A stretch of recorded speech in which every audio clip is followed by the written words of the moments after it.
use of data is becoming an increasingly important tool for financial advisors to improve their business practices. Joining me today is Andrew Walsh from IRESS to discuss some of the developments in this space. Welcome, Andrew. Thanks for joining me. Pleasure. Look, we might just start by finding out what are the main areas that you're seeing financial advisors where they're using data to help their practices. Yeah, I've got a probably a pragmatic comment on that, Darren, and I think there's lots of challenge in data at the moment, and we are seeing through our client base, not only in Australia but internationally, a great desire to use data, and people can see what the potential for good data is, but there are a few things that are stopping that, and I think that the access and the availability of data in an efficient form has really shone through in the Royal Commission proceedings.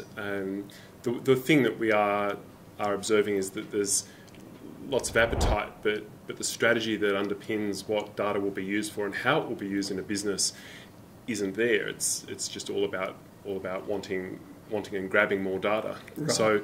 So I think that the understanding of how important it is there, but the strategy around how to grapple with it and how to have something in place that supports being informed around business and then where to take the business, I think is still ahead of us in large. Yeah. If we look at something like business development, obviously all practices want to develop their business and grow their business and attract more clients. What sort of things are you seeing in that space where potentially data could make a difference? We've seen experiments that we've done with some clients around how we can predict with high degree of accuracy around what opportunities might present based on large sets of data and characteristics of clients and their data, and matched against advisors and the potential for, a classic example of a prospect becoming a client, or what other opportunities might exist with a client, or how a certain client with characteristics might best fit a different advisor. Yeah. All the kinds of actions that help promote a higher likelihood of a prospect becoming a client. All of that fits in business development, but does rely on having enough data in the one place that is of high quality. And I think that is the thing that in our own work we've seen hold back those opportunities around business development, and that is having data that is of quality. It doesn't need to be complete, because you can use predictions and algorithms, but it does need to be accurate. Yeah, absolutely. Now, whenever we're discussing data and technology, recently the words artificial intelligence have been bandied around. Yeah. What sort of role is that playing in the advice landscape? I think it's very early, and even before nascent. I don't think that there's enough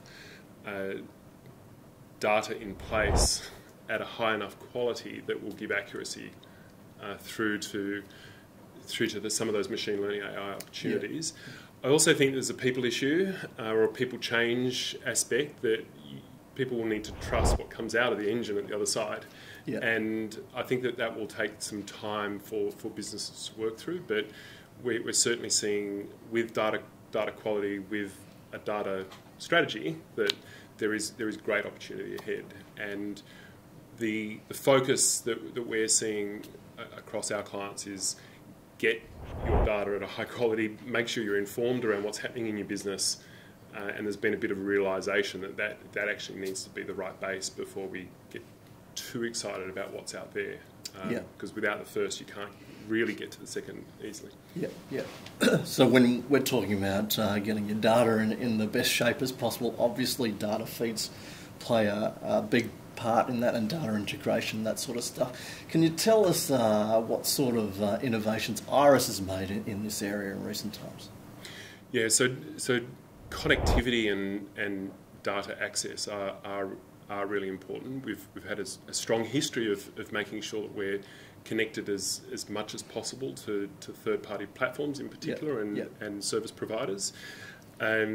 We recently acquired a business in the RegTech space, and this year we've integrated content from Xplan through to Lumen, and clients are now using that platform and adding their own data to it to provide a holistic picture around clients' behaviours, actions, and advisors. And so there is a particularly post-Royal Commission, there is a lot of focus on making sure that data is up to date, real time, and accurate, and people have a lens on it that isn't run a report and answer a question. Yep.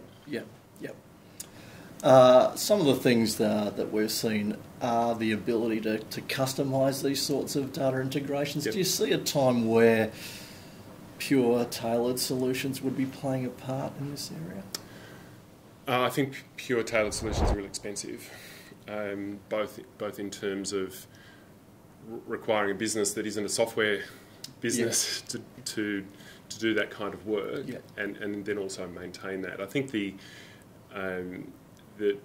future is very much around making sure that you can have a technology strategy that allows you to get the most out of a product, and then augment that with other components. And we have had a long history of ensuring integration works. We look into solving that problem with two approaches, really. One is that we're thinking about what an end user has to do, and ensuring that where strategic developments make sense for that user, we spend a lot of time with the third party to integrate tightly. But that doesn't work for all situations, and we have open APIs that will allow standardised integrations to occur, and that flexibility is really important. But more importantly is having a plan, because you don't want to end up with an estate of data everywhere. Particularly across jurisdictions. Now, you mentioned the Royal Commission a little bit earlier in one of your answers, and of course a lot of the focus is coming back onto the end client and what their experiences are. So could you tell us a little bit about what their expectations are with regard to advisor engagement now, and how the use of data is influencing that? I mean, in the recent times, there's been a lot of focus on financial services in Australia in particular, and that has echoed globally. But it echoes on top of a recent period where social expectations around how people access their information and integrate with others and interact with others is digital only. And what we are seeing is that consumers have an expectation that things are digital already. Right. And probably the stark contrast is that if they have to deal with paper, that makes everything feel really old. Right. And so accessing information via an online portal and being able to communicate with an advisor at any time across the day or weekend is not exclusively for young people. It's not exclusively for average earnings. We're seeing it across all consumer demographics in all regions. So I think it's already an expectation that is planted in your expectations and mine. Another thing you mentioned earlier is the need for a shift in the trust around data. Whenever we talk about trust, obviously data security is always something that people are concerned about. What sort of improvements have there been in this space, and how do you see data security at the moment as it stands? Data security is important for every business, and I would encourage everyone to ensure that they've thought about it and have a plan. We have seen a lot of change occur globally around privacy laws, and so that hits right on who holds data and who protects data. But we've also seen some EU legislation come through around data expectations and the obligations on financial participants in how they protect, and with that comes some severe penalties if it's not right. We spend a lot of time thinking about data security and infrastructure security as well as data, and clients also expect that. And so it needs to be front of mind, and the first thing is to understand where your data is and how you protect it, And I think that those two considerations go well in hand with then thinking about what a data strategy might be. But it is not okay to simply use a system and not know where the data is, because that is going to end in tears. We have seen clients looking to gather their data as part of understanding their business, and that becomes much harder if you don't know where the data is or you can't get to it, and particularly can't get to it immediately. So I think that people's approach to data and security of it is changing very fast, and for the better. Okay, well that was very informative. Thank you very much for your time today, Andrew. Great, thanks Darren. Good to chat.